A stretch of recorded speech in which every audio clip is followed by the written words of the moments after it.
Einstein was about to enter a surreal universe where energy, mass, and the speed of light intermingled in a way no one had ever suspected.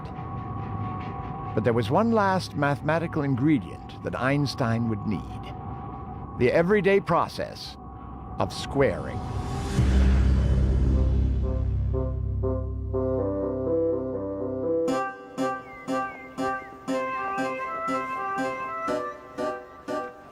Long before the French Revolution, scientists were not sure how to quantify motion.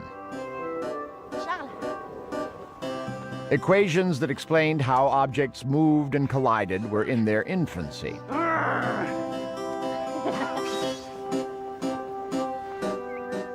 A crucial contribution to this subject would come from an unusual source.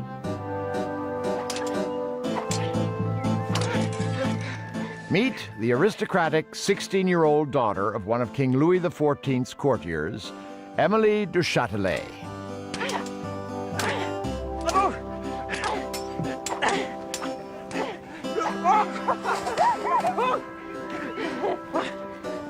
Quickly, father's coming. Émilie du Châtelet would have a huge effect on physics in her tragically short lifetime. Unheard of for a woman of her time, she would publish many scientific works, including a translation of Sir Isaac Newton's Principia, the greatest treatise on motion ever written. Du Châtelet's translation is still the standard text in France today. Musa mihi causas memora. Muse my memory code. O Muse, the causes and the crimes relate. What goddess was provoked, and whence her hate? For what offense the Queen of Heaven began to persecute so brave, so just a man? Do not be cross with your sister, because she persecutes many a just man.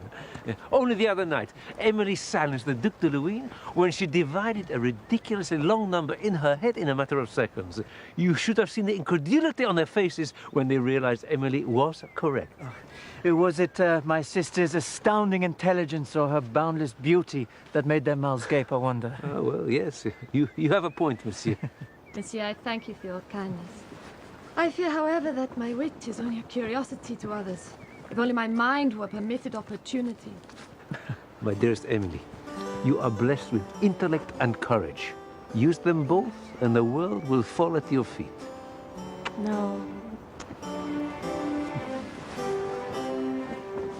In one sense, she is a woman utterly out of her true time and place.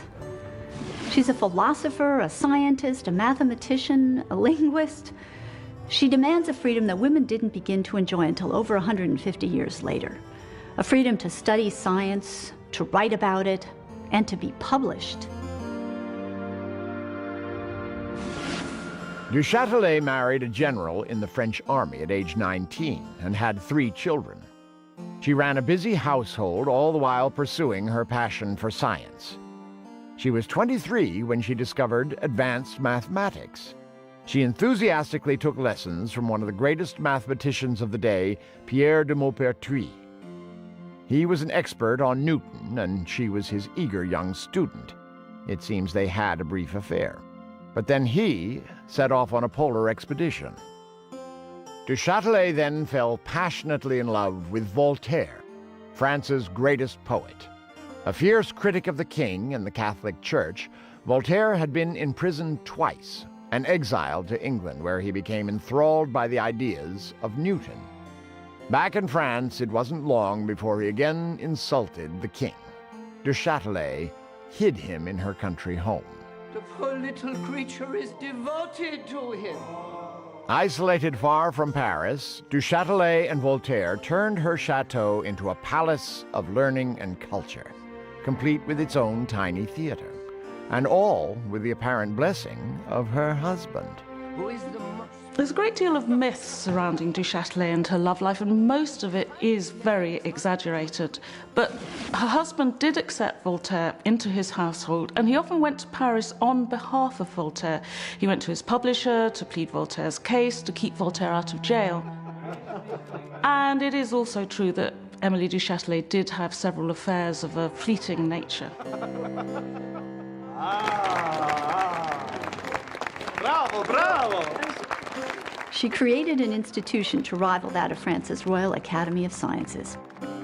Many of the great philosophers, poets, and scientists of the day visited. Oh, monsieur, you are young. I hope that soon you will judge me for my own merits, or lack of them. But do not look upon me as an appendage to this great general, or that renowned scholar. I am in my own right a whole person, responsible to myself alone for all that I am, all that I say, all that I do. Du Châtelet learned from the brilliant men around her, but she quickly developed ideas of her own. Much to the horror of her mentors, she even dared to suspect that there was a flaw in the great Sir Isaac Newton's thinking. Newton stated that the energy of an object, the force with which it collided with another object, could very simply be accounted for by its mass times its velocity.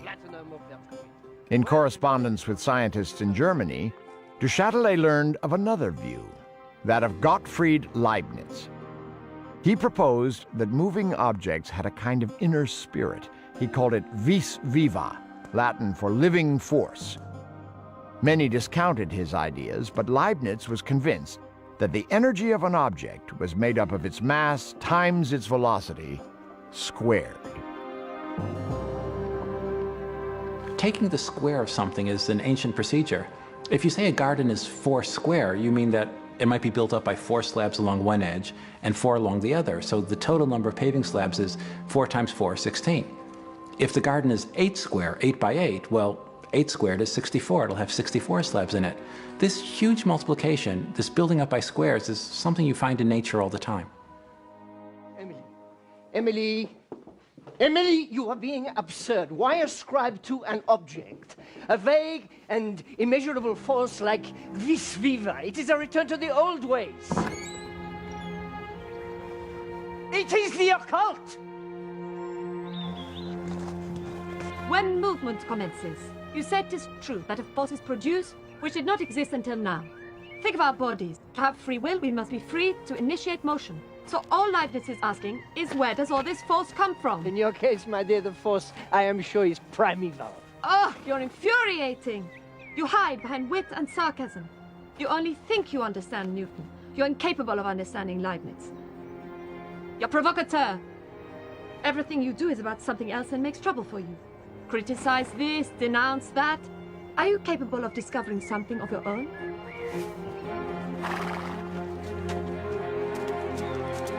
I discovered you!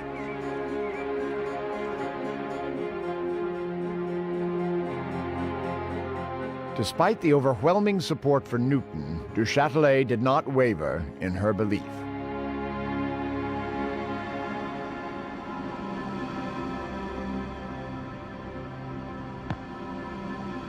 Eventually, she came across an experiment performed by a Dutch scientist, Willem Segravesand, that would prove her point.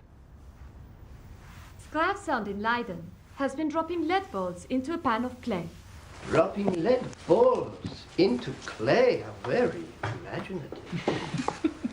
Using Newton's formulas, Monsieur Voltaire, he then drops a second ball from a higher height, calculated to exactly double the speed of the first ball on impact. So, monsieur, care for a little wager? Newton tells us that by doubling the speed of the ball, we will double the distance it travels into the clay. Leibniz asks us to square that speed. If he is correct, the ball will travel not 2, but 4 times as far. So, who is correct? Monsieur, I feel Mr. Newton's reputation dwindling ever so slightly. Oh, mon père, do not succumb to her. There is no earthly reason to ascribe hidden forces to this Dutchman's lead balls. Well, the ball travels 4 times further. Turns out, Leibniz is the one who was right. It's the best way to express the energy of a moving object.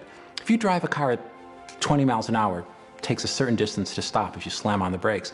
If you're going 3 times as fast, you're going 60 miles an hour, It won't take you 3 times as long to stop. It'll take you 9 times as long to stop. Oh, well, it does seem worth consideration. Perhaps we might look over his calculations.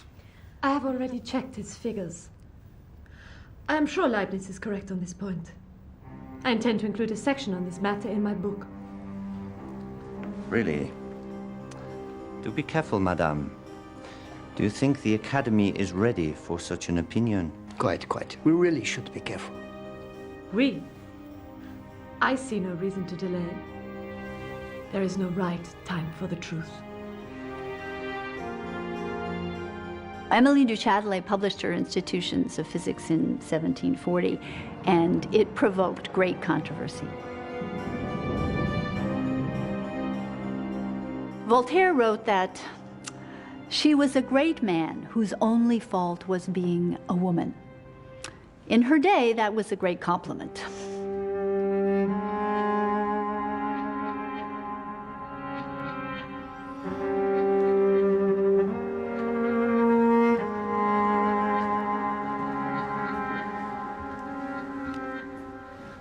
I am with child.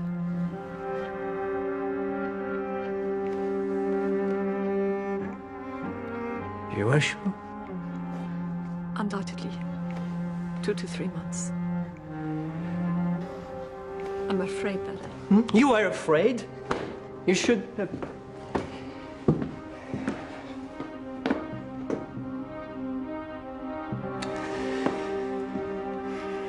Well, this child is obviously not mine.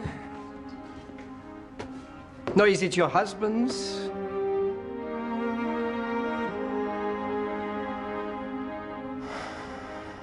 Oh, Émilie. Émilie du Châtelet knew that in the 18th century, for a woman to become pregnant at the age of 43 was really very dangerous. And all the while she was pregnant, she had terrible premonitions about what was going to happen. All her life, du Châtelet had tried to rise above the limitations placed on her gender. In the end, it was an affair with a young soldier that led to her demise. 6 days after giving birth to her 4th child, she suffered an embolism and died.